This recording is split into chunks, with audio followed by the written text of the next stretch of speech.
A moment of decision, a culmination of years of political debate, campaign rhetoric, and strategic reassessment. The United States has reached its breaking point. The conclusion in the halls of Congress and the corridors of the Pentagon is stark and uncompromising. America is pouring a colossal fortune into defending nations an ocean away. For too long, the argument goes, European allies have enjoyed the fruits of peace and prosperity while sheltered under a security umbrella paid for primarily by American taxpayers. That era, a new administration declares with finality, is over. Those resources, amounting to hundreds of billions over decades, must now be turned inward to fortify America's own borders, modernize its domestic infrastructure, and address pressing challenges at home. This seismic shift in policy leads to only one inevitable earth-shaking consequence: a complete and total withdrawal from the North Atlantic Treaty Organization, the bedrock of transatlantic security for over 70 years. What unfolds in the wake of this decision? The aftershocks ripple through global finance, military strategy, and diplomatic relations in ways both predictable and profoundly unforeseen. On today's episode, we trace NATO's fate in meticulous detail, hour by hour, day by day, year by year, in a world suddenly abandoned by its most powerful member. We will examine not just the military maneuvers, but the economic collapse, the political disintegration, and the human cost of a treaty torn apart. Day 1. The move, long threatened in political speeches and think tank papers, finally becomes a concrete, irreversible reality. In a solemn ceremony at the State Department, the United States formally invokes Article 13 of the North Atlantic Treaty, delivering an official notice of denunciation to its allies. The air in the room is thick with history and with consequence. There's a profound procedural irony here, one that underscores the American-led creation of the very system it is now leaving. Per the treaty's own rules, established in 1949, the government of the United States of America serves as the official depository for the treaty. This means the US must first give this notice of departure to itself.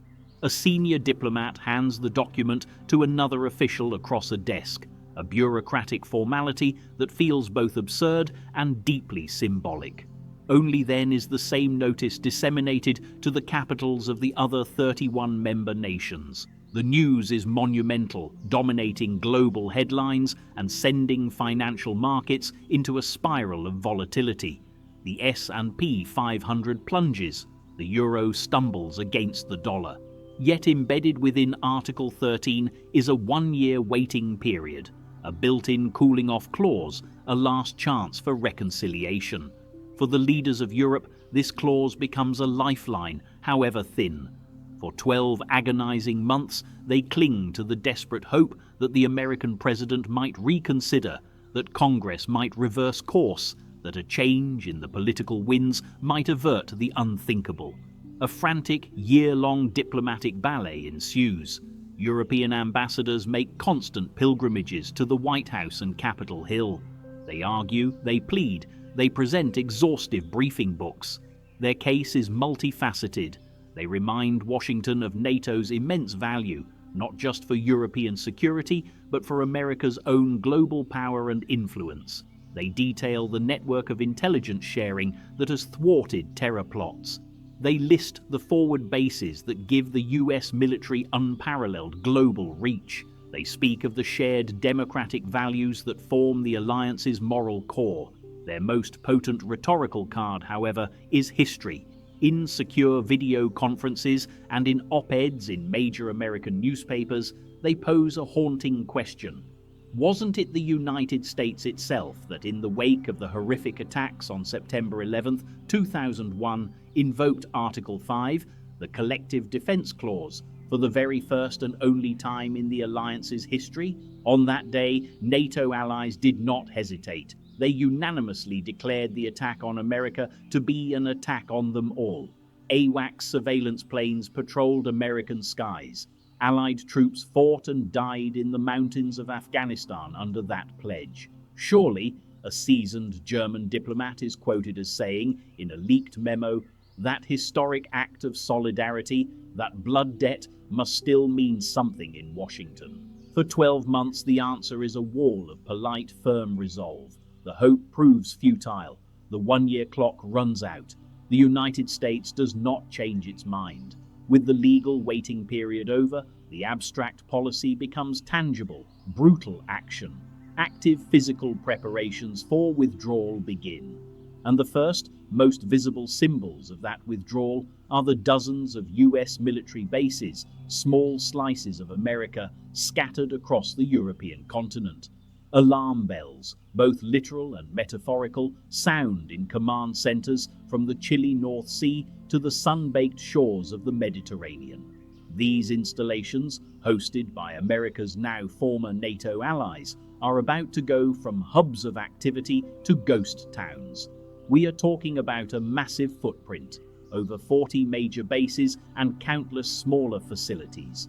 This network spans from the vast early warning radars in Denmark's Greenland to the strategically critical airbase at Incirlik, Turkey, just miles from the Syrian border and within striking distance of Russia. In between, the map is dotted with American flags, the sprawling Ramstein Air Base and Landstuhl Regional Medical Center in Germany, the RAF Lakenheath Fighter Wing in the United Kingdom, the Aviano Air Base in Italy, the growing presence in Poland and the Baltic states, logistical hubs in Belgium, Norway, Spain, and Portugal. The process of shutting down this empire begins. Day 2. The scale and speed of the initial shutdown stuns military analysts and politicians alike.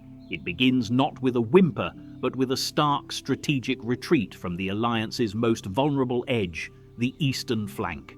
For years, the deployment of approximately 20,000 US soldiers, primarily in the Baltic states of Lithuania, Estonia, and Latvia, and bolstering Poland and Romania, was touted as the tripwire force.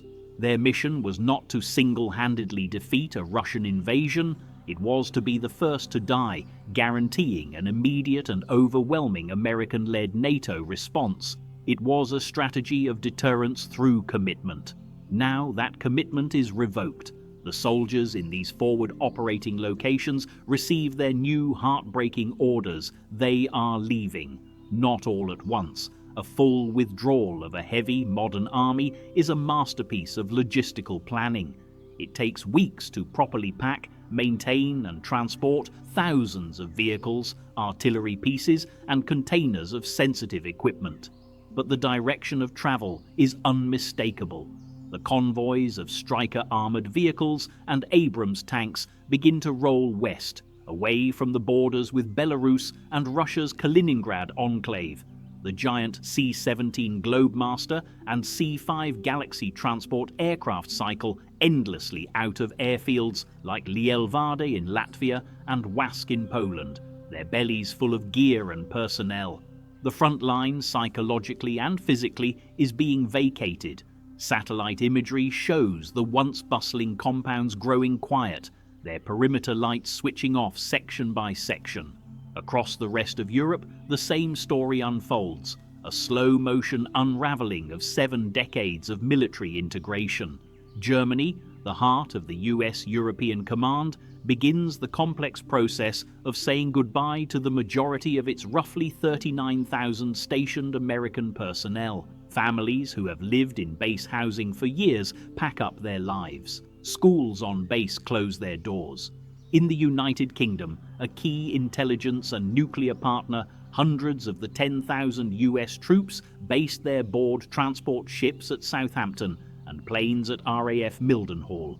Italy, a vital Mediterranean hub, sees its 13,000 American service members start their journey home from bases like Aviano and Naval Air Station Sigonella.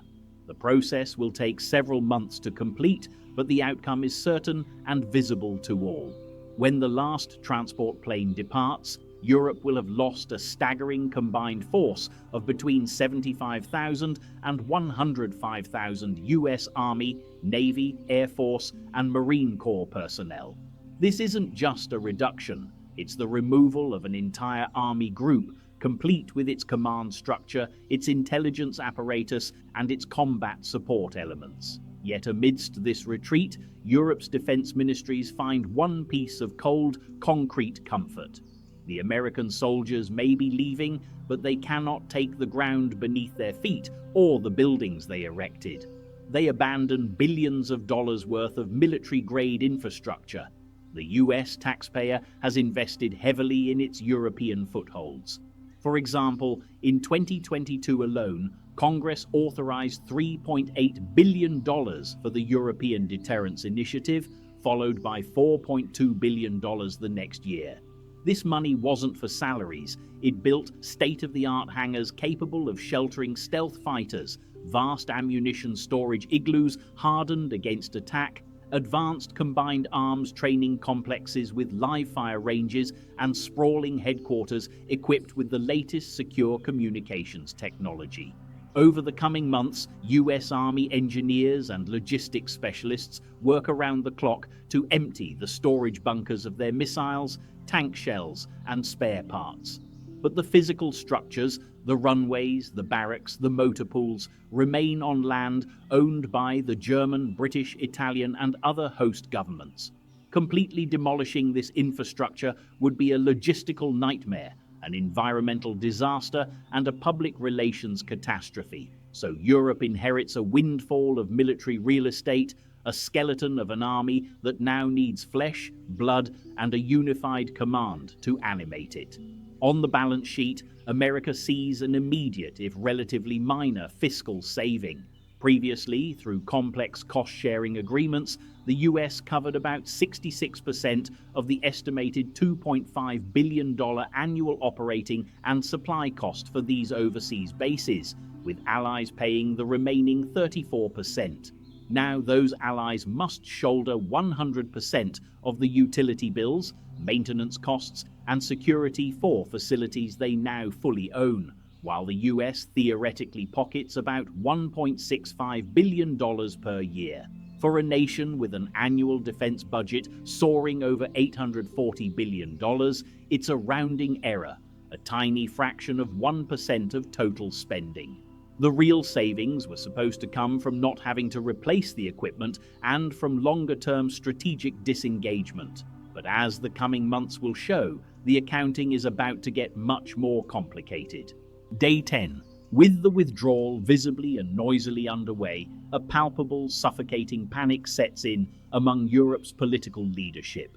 They had 365 days of warning, yet they find themselves profoundly, embarrassingly unready.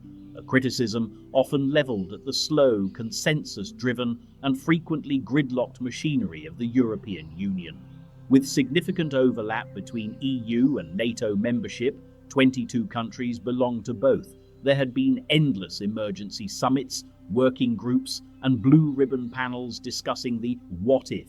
Tragically, this resulted in a mountain of briefing notes and a molehill of actionable, funded, agreed-upon plans. On day 10, with American transport planes filling the skies, the talking continues, now with a sharp, desperate edge. European leaders, the President of France, the Chancellor of Germany, the Prime Ministers of the United Kingdom, Italy, Poland, and others convene in Brussels for a crisis summit at NATO's gleaming headquarters. The press cameras capture grim, determined faces. Behind closed doors, the atmosphere is one of barely controlled chaos. Some leaders arrive with nascent national plans. Germany and the United Kingdom discuss how they will legally repurpose the abandoned US bases, known as Kasernen and barracks respectively, and integrate the high-tech infrastructure into their own national militaries. Italy speaks of turning the Apulian airfields into a hub for Mediterranean security. But before a unified strategy can be drafted, the fundamental cracks in the European security facade are violently exposed. The voices from the Baltic states are not those of polite diplomacy, but of raw existential fear. The departure of the 20,000 US troops, a psychological and military anchor, has left them feeling terrifyingly exposed and abandoned. The numbers tell a stark story. Combined, The professional armies of Lithuania, Estonia, and Latvia can field only around 48,000 active duty soldiers. They are well trained, motivated, and equipped with modern NATO standard weapons, thanks in part to recent American aid. But they stand as a thin, geographically dispersed line against the theoretical might of Russia's active military, which numbers over 1.3 million personnel, with hundreds of thousands more in reserves. The Russian Western Military District alone, facing the Baltics, boasts more troops and firepower than the three small nations combined. Their pleas in the summit room are direct and impassioned. We are your vanguard. We are the tripwire you agreed to defend. We are not a strategic abstraction. We are a border. That border is now underpowered, vulnerable, and in your direct interest to reinforce. We need brigade-sized combat teams, pre-positioned equipment, and integrated air defense, not in 6 months, now. The response from the major Western European capitals, London, Paris, Berlin, is a masterclass in diplomatic circumspection and national self-interest. Promises are made, soldiers will be sent, support is unwavering, but no specific brigade numbers are given, no deployment timelines are set, no firm commitments to permanently station forces are offered. The larger powers articulate a sequential logic. They must first secure their own national territories, rebuild their own hollowed-out force structures, and reassure their own publics before they can project significant power eastward. The French president emphasizes the need for an EU-led framework. The German chancellor speaks of constitutional and budgetary processes. The meeting ends not with a unified declaration of resolve, but with a tepid communiqué agreeing to further consultations. The divisions between East and West, between those who feel the immediate threat and those who still see it as distant, are forming in real time, just as the American security umbrella is being decisively folded up. And in Moscow, the Kremlin watches the news reports from Brussels with intense interest, its strategists calculating odds, savoring the prospect of facing this newly weakened, internally conflicted version of NATO. But for now, it waits, probes, and prepares. Day 14. Europe absorbs another, more profound and psychologically devastating blow. The ultimate guarantor of its security, the cornerstone of extended deterrence, is being removed. America's tactical nuclear weapons are following its troops home. NATO's nuclear sharing program remains a legal concept, but its largest and most critical contributor has unilaterally quit. For decades, under a closely guarded agreement, the United States had stationed an estimated 100 B-61 thermonuclear gravity bombs on the soil of 5 NATO nations: Belgium, Italy, Germany, Turkey, and the Netherlands. These were not merely symbolic, they were integrated into NATO defense planning. In a crisis, Allied pilots from these countries would fly their own fighter bombers, like German Tornadoes or Belgian F-16S, to designated sites, load the American bombs, and deliver them on assigned targets. It was the physical embodiment of shared risk and shared responsibility. Now that embodiment is being dismantled. Over the ensuing weeks and months, under conditions of extreme secrecy and heavy security, US Air Force nuclear weapons support squadrons conduct a series of delicate operations. The bombs are carefully checked, secured in specialized containers, and transported via heavily guarded convoys to secure airfields.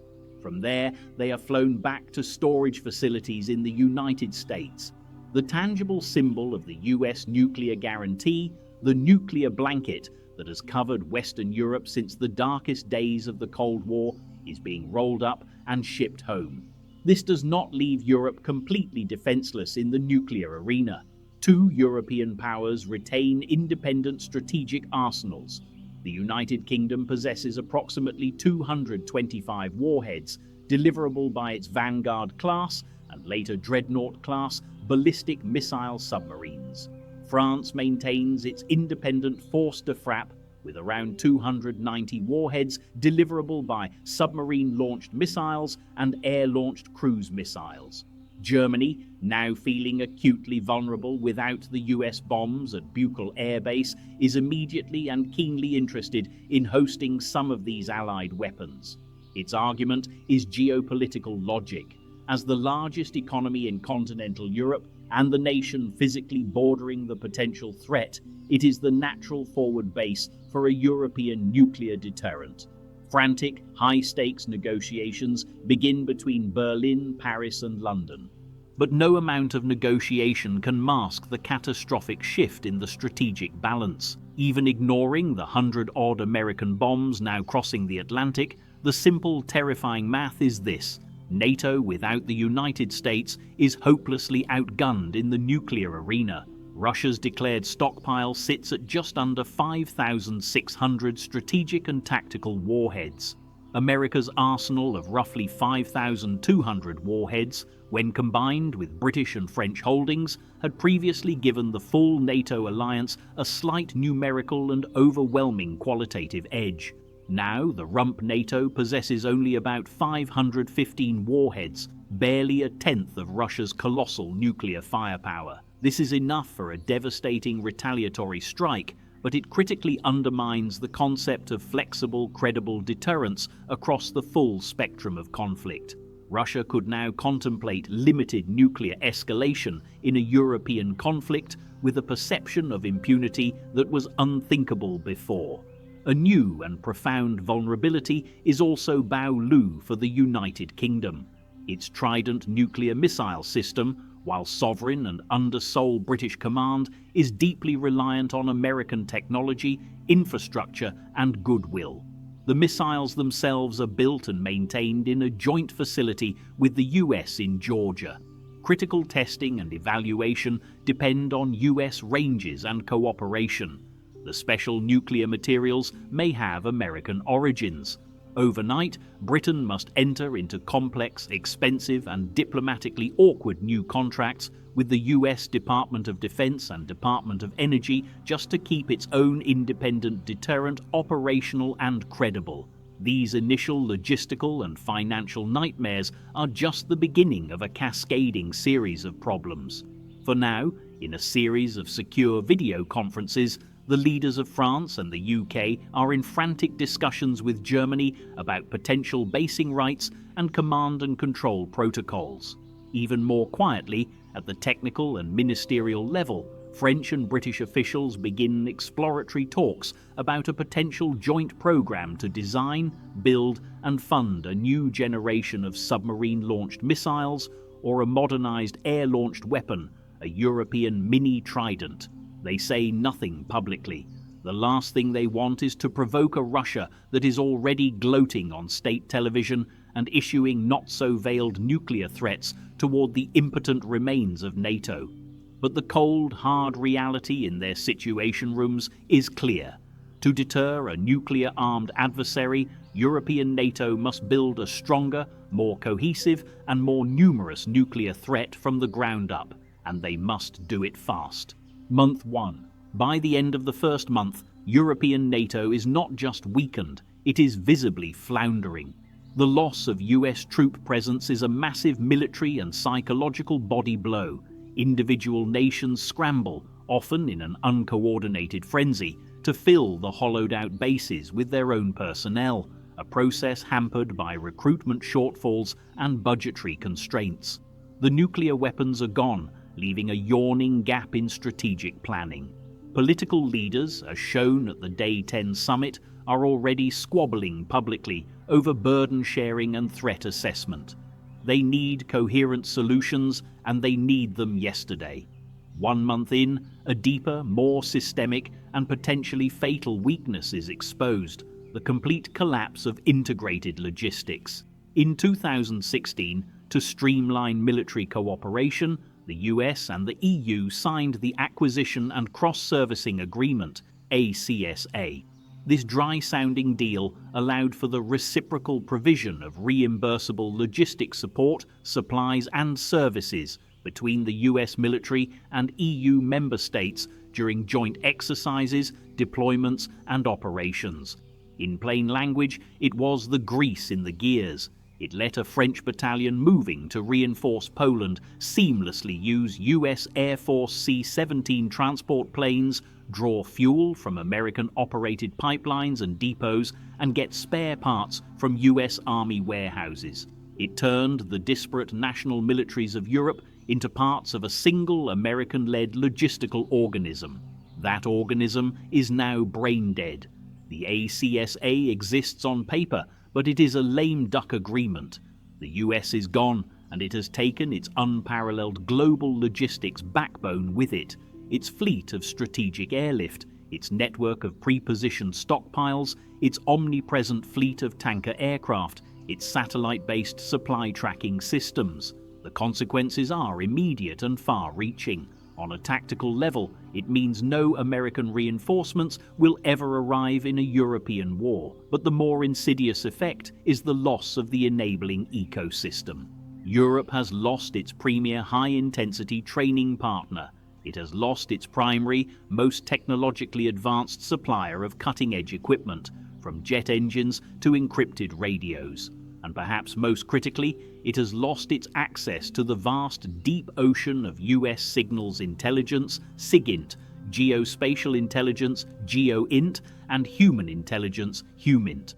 The satellites that watch Russian troop movements, the listening posts that monitor communications, the analytical engines at the NSA and CIA, this fire hose of data, which European intelligence agencies heavily relied upon, is now reduced to a cautious transactional drip. Europe is now partially blind in a world full of sharp knives. The lack of political unity, so evident at the Day 10 summit, now hardens into a debilitating structural crisis with a long history. For decades, driven by national pride, industrial policy, and differing strategic cultures, European NATO members have stubbornly refused to standardize their core weaponry. Tanks are a perfect example.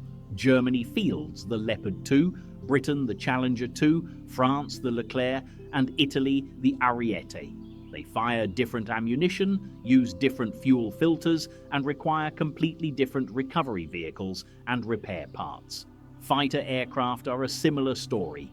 Eurofighter Typhoons, French Rafales, Swedish Gripens, and American F-35s, now being phased out, all have unique maintenance cycles, munitions, and diagnostic systems.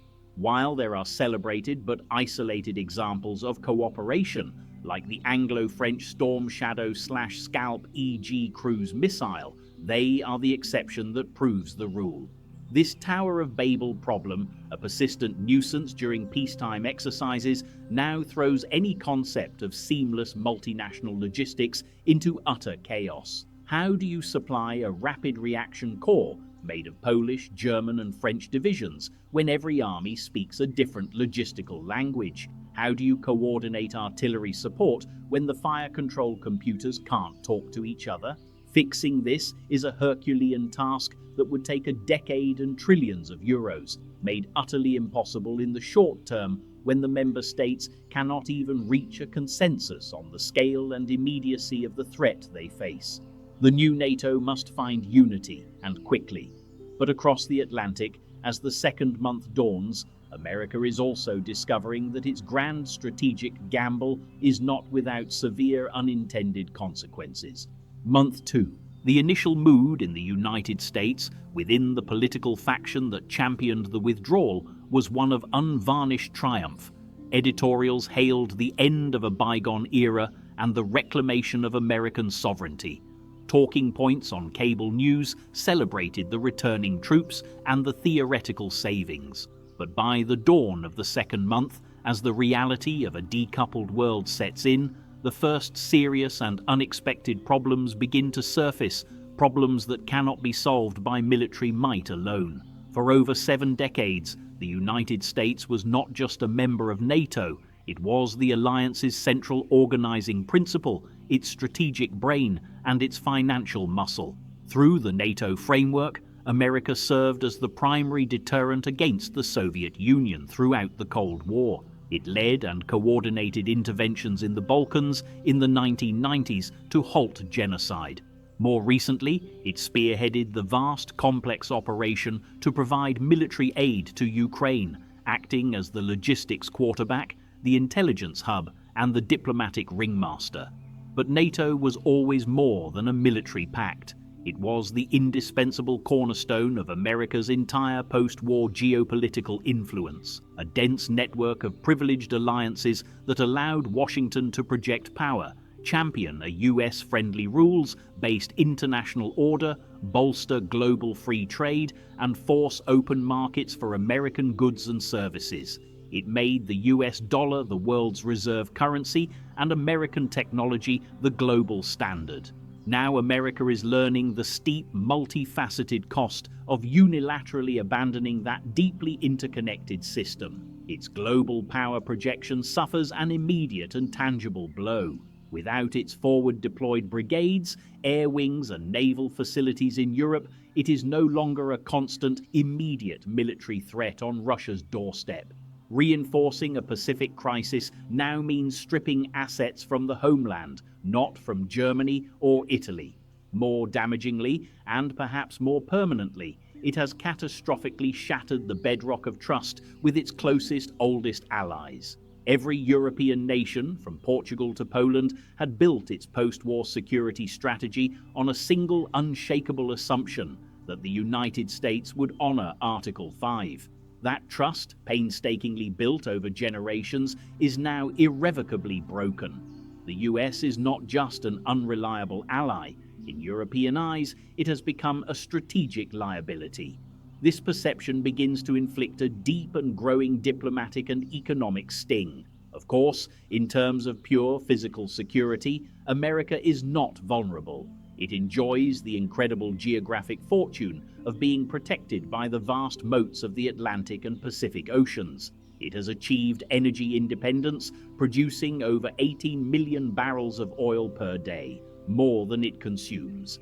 Its agricultural sector is so prodigiously productive that in 2010 it generated enough food to supply over 4,000 calories per person daily, a massive surplus. It can feed itself, power itself, and defend its physical borders. But 21st century superpower status isn't built on self-sufficiency alone. It's built on interconnected trade, financial dominance, and reliable political partnerships. The economic ties are not abstract, they are staggering in scale. Total trade in goods and services between the US and the European Union totaled a colossal $975.9 billion in 2024. Within that, the US imported $605.8 billion worth of European machinery, pharmaceuticals, automobiles, and luxury goods. Trade with the non-EU United Kingdom, America's other major strategic partner, amounted to an additional $380 billion. This commerce doesn't vanish overnight. German cars still need to be sold, French wine still has a market, but the pervasive trust issue now poisons the well of long-term planning. European corporate boards and finance ministries, gripped by a new wariness of American political volatility, begin to quietly but aggressively diversify their partnerships and supply chains. Long-term contracts for American liquefied natural gas, LNG, are not renewed in favor of Qatari or Australian suppliers. Investment flows from European pension funds into US tech stocks slow to a trickle. Joint research and development projects are paused. The United States begins to lose its privileged default position as the trading partner and investor of first resort. And there is one specific high-value industry where this loss of trust is about to hit with the force of a financial tsunami. Month 3. The entire political and strategic premise of the American withdrawal was predicated on the argument that Europe was a free rider, not pulling its fair weight on collective defense. For years, American presidents and secretaries of defense had complained that allies were shamelessly ignoring the alliance's agreed-upon target of spending 2% of their gross domestic product, GDP, on defense. The ultimatum, explicit or implied, was clear. Learn to defend yourselves. We will not forever guarantee your security while you underspend. By month 3, Europe is taking that lesson to heart with a fierce, concentrated determination. And the American industrial sector that had most benefited from European insecurity, the defense industry, is now poised to pay a devastating price. The process of decoupling from US weapons suppliers, already hinted at with joint European projects before the withdrawal, now accelerates with violent strategic purpose. Plans for indigenous European weapons systems are removed from the long-term development drawer and placed on the urgent national priority desk. The British-Italian-Japanese Global Combat Air Programme, GSAP, to build a 6th-generation stealth fighter receives a massive multi-billion euro cash injection and a directive to cut development time in half.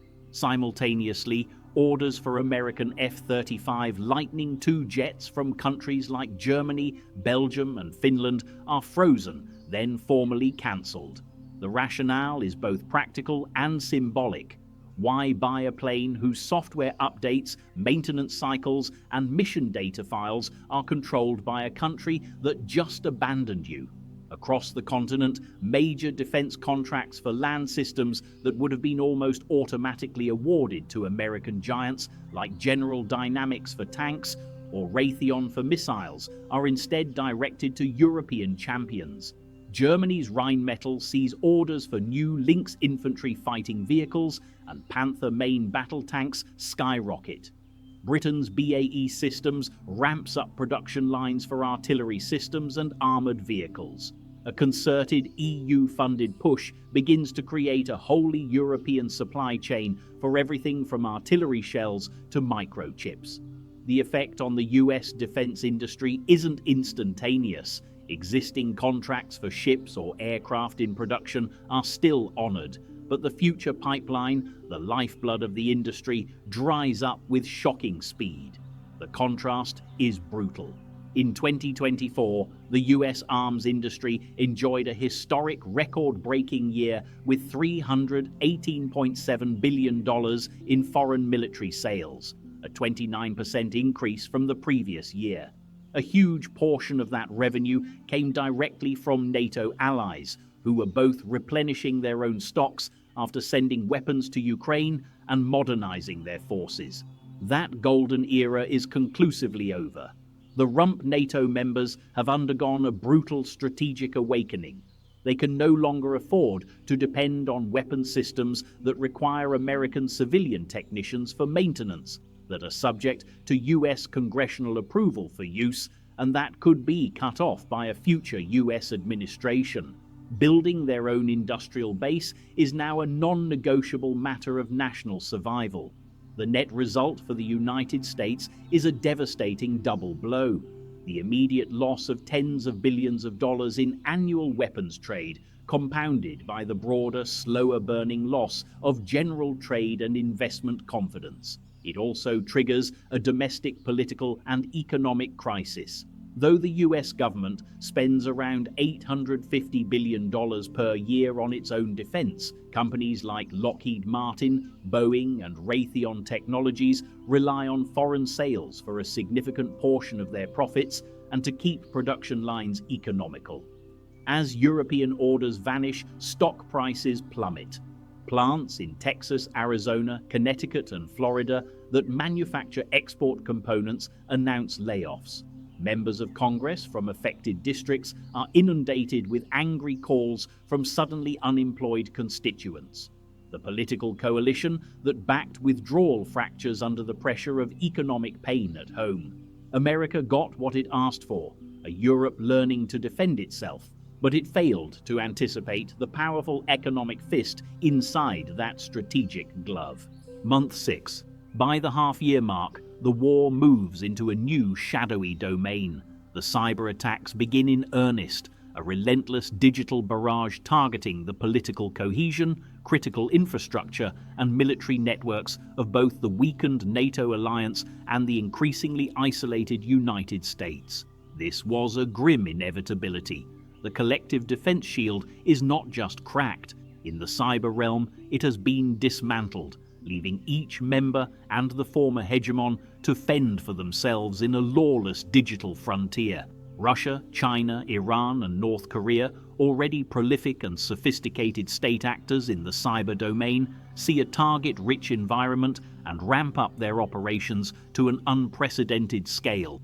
Their goals are multifaceted: to deepen political divisions, cripple military logistics, steal technology, and erode public trust. Europe and the US are flooded with hyper-targeted disinformation campaigns. Social media platforms are swamped with fake accounts amplifying narratives of Western weakness, stoking resentment between Eastern and Western Europe, and promoting isolationist slogans in the US heartland. Simultaneously, destructive ransomware attacks strike with precision. Germany's largest artillery shell manufacturer finds its production lines locked by encryption. The Polish railway network, critical for moving troops east, suffers a coordinated attack that disrupts switching systems for 72 hours. In the United States, electrical grids in the Midwest and water treatment facilities in the Southwest face probing attacks. Without the close real-time intelligence and cybersecurity cooperation that NATO's institutions and US leadership facilitated, the shared threat feeds, the joint malware analysis centers, these attacks are harder to attribute, slower to counter, and more damaging. Each nation retreats into its own digital silo, but a more terrifying existential threat quietly emerges for the United States.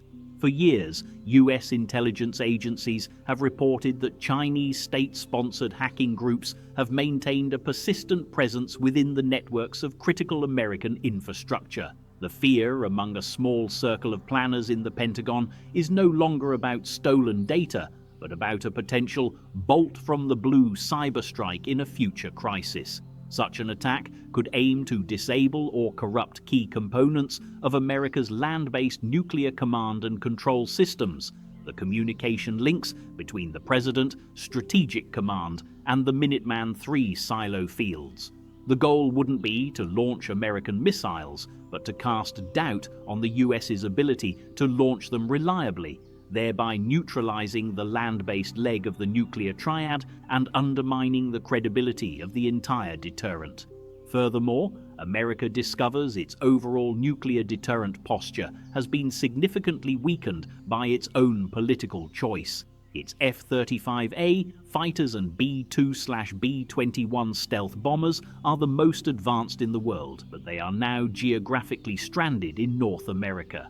European nations, furious and distrustful, will no longer grant overflight rights or allow them to operate from or even stage through their territories. This leaves America's 14 Ohio-class ballistic missile submarines, SSBNs, as its primary and now most isolated nuclear option. While the boomers are the most survivable leg of the triad, reducing strategic flexibility. In a crisis, the president would have fewer options, and an adversary might gamble that a concentrated anti-submarine warfare push, combined with cyber attacks on shore-based support, could significantly degrade the deterrent. The unsettling realization in Washington is that by leaving its allies to foster strategic independence, it may have inadvertently made itself more vulnerable, not less. If coordinated cyber and conventional attacks compromise other legs of the triad, the US finds its ultimate source of power, its nuclear guarantee, diminished at the very moment global instability reaches a fever pitch. Year 1. The first major geopolitical casualty of this new fractured world order is, as many feared it would be, Ukraine. European nations, led by the UK, Poland, and the Baltic states, tried valiantly to sustain military and financial support, but they simply could not compensate for the loss of the sheer volume, sophistication, and funding of American weaponry. The United States had been providing the backbone of Ukraine's defense, the long-range HIMARS rocket systems, the Patriot air defense batteries, the vast majority of the artillery shells, and the critical intelligence that guided Ukrainian strikes. Equally damaging was the loss of American diplomatic leadership. The constant unified pressure on allies to contribute, coordinated from Washington, dissolved into a cacophony of European squabbles. Nations like Hungary and Italy, always more skeptical and now freed from US pressure, openly pushed for a negotiated peace that favored Russia. The unified front crumbled. Ukrainian supplies of 155mm shells, anti-tank missiles and replacement vehicles for its battle-hardened but exhausted military dwindle to a trickle, then stop entirely. Against a reconstituted, if bloodied, Russian military that has learned from its early mistakes, Ukraine's heroic resistance finally, tragically buckles. After a brutal, grinding final offensive in the spring, the Ukrainian government, facing the prospect of the complete annihilation of its remaining forces, is forced to sign a capitulation. The terms are harsh. Russia annexes the Donbas, Kherson, and Zaporizhzhia regions officially, and installs a puppet government in a neutral, demilitarized rump state centered on Kiev. For Vladimir Putin, it is the ultimate vindication, proof that the West, and particularly NATO, was a paper tiger. The alliance without America failed its biggest and most direct test since the end of the Cold War. A frantic, desperate, and ruinously expensive arms race now consumes Europe. Think tanks like Bruegel estimate that for European NATO to have a credible chance of defending itself against a victorious expansionist Russia, it would need to recruit an additional 300,000 soldiers and increase collective annual defense spending by over $270 billion. This would be on top of the existing 1.5 million active personnel. Europe scrambles to enact wartime economies. Germany suspends its constitutional debt brake to fund a new 300,000-strong Bundeswehr. France reintroduces a form of universal national service. The European Union issues its first-ever Euro bonds for defence, a controversial move that mortgages the future for present security. But they are starting from a deep hole, trying to sprint a marathon while Russia, already on a full war footing and flush with the resources of conquered Ukraine, is already halfway down the track. Russia, meanwhile, leverages its strengthened alliances with the pariah states of North Korea and Iran, and its deepening no-limits partnership with China to bolster its own war machine with drones, artillery shells, and ballistic missiles, making up for its own industrial shortcomings.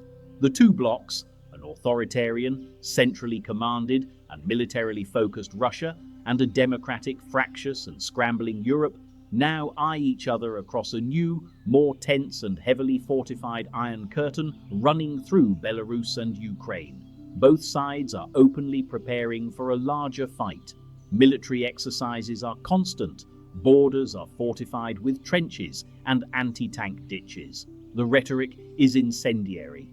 The only questions that remain are where the next spark will fly and when. Year 3. Russia decides the time is right. It has spent 2 years fully rebuilding and modernizing its military, incorporating the brutal lessons learned in Ukraine. It has streamlined its command structure, massively increased production of drones, artillery, and armored vehicles, and trained a new cohort of junior officers. It watches European NATO, which, while collectively richer and possessing more advanced technology, remains visibly plagued by what analysts call strategic cacophony, public arguments over unified command, disagreements on procurement priorities, and political hesitation in Berlin and Paris. To Moscow, the alliance looks like a heavyweight boxer with superior equipment, but a glass jaw and a divided mind. Russia manufactures its pretext, a well-worn playbook from 2014. A mysterious, violent incident occurs in a city with a large Russian-speaking population, like Narva, Estonia, or Daugavpils, Latvia. Blame is immediately placed on neo-Nazi elements within the Baltic governments. Russia issues an ultimatum demanding the right to send peacekeeping forces to protect its compatriots. When the demand is, of course, refused, the attack begins. This is not the stumbling logistical mess of the 2022 invasion. This is a ruthless, modernized combined arms blitz designed to achieve fait accompli before a fragmented NATO can react. It opens with a massive wave of cyber attacks that disrupt Baltic command centers, power grids, and communications. Simultaneously, precision missile and artillery barrages pound known NATO garrison positions, air defense sites, and headquarters. Then, under cover of electronic warfare that jams and spoofs remaining sensors, over 200,000 Russian troops, supported by thousands of tanks and artillery pieces, crash across the borders in multiple synchronized thrusts. The Baltic states, reinforced by the enhanced forward presence battle groups, now composed of British, Canadian, German and Polish troops totaling about 30,000, fight with desperate, legendary courage. Small units wage ferocious ambushes, but they are systematically overwhelmed by sheer mass, firepower, and a Russian doctrine now refined for speed and brutality. Key cities are encircled. Article 5 is invoked for the second time in the alliance's history. The response from the rest of European NATO is chaotic, slow, and horrifyingly disorganized. Poland and Finland, facing the direct threat, mobilize their full armed forces within hours and begin moving east. However, Germany and France immediately become bogged down in a paralyzing political and legal debate. Does the response fall under a NATO command, now headquartered in Europe but lacking clear leadership? Or should it be an EU common security and defense policy operation? Who has the authority to order French nuclear alerts? The need for consensus creates 72 hours of catastrophic delay. A disjointed multinational counterforce eventually begins to coalesce, but the critical first days, when a rapid, massive counterpunch could have halted the invasion, are lost. Russian forces dig in, presenting NATO with the horrific prospect of having to dislodge them from occupied NATO territory. The war that the NATO alliance was fundamentally created to prevent, a major conventional land war in the heart of Europe, has begun. World War III is underway. The United States now faces the agonizing, morally fraught, and strategically perilous choice it deliberately created for itself. It is no longer treaty-bound to intervene. The American president addresses a nervous nation from the Oval Office, expressing grave concern and solidarity with the free people of Europe, but reiterating that America's sons and daughters will not be sent to die for a treaty we no longer belong to. The question hangs over Washington like a pall. Does it stand aside, a passive spectator watching from across the Atlantic as its former allies, trading partners, and cultural kin are engulfed in flames? Does it attempt to broker a peace from a position of perceived weakness, a mediation that would inevitably codify Russian conquests and hand Moscow a dominant hegemonic position on the European continent? Or does it, driven by inescapable strategic reality, historic ties, and the dawning realization that a Russian-dominated Europe would be an existential long-term threat, finally and tragically plunge back into a European war, but this time under the worst possible circumstances, without forward bases, without integrated allies, and at a tremendous, unpredictable cost in American blood and treasure? The final outcome of the war is murky, contingent on 1,000 variables, but one result is painfully, unequivocally certain. The decision to withdraw from NATO, sold to the American public as a path to greater safety, financial saving and strategic focus, has resulted in a far more dangerous, unstable and impoverished world. The promised peace dividend has vanished, replaced by the grim, soaring costs of war, in refugees, in economic collapse, in global inflation, and in shattered lives. The United States may find, to its historic dismay, that in seeking to escape the burdens and complexities of its role as the world's leading power, it has only succeeded in burning the very system that ensured its prosperity and security, leaving itself isolated and exposed in the ensuing uncontrollable chaos. The bill for abandoning the foundation has come due, and it is payable in blood and treasure by all. History rarely ends with a single event. It unravels, one choice pulling on a thread, until the entire tapestry begins to fray. The decision to leave an alliance is not just a military calculation, it is a statement of trust revoked, a promise broken, a new reality written.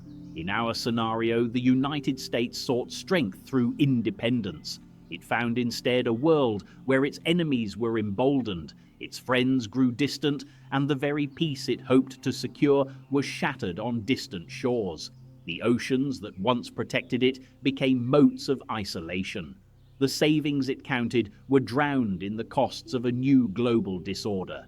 The story of NATO is the story of a promise kept for 75 years, that together we are stronger, that an attack on one is an attack on all. It is a story written not in ink, but in the peace that allowed a continent to heal, democracies to flourish, and generations to live free from the shadow of cataclysm.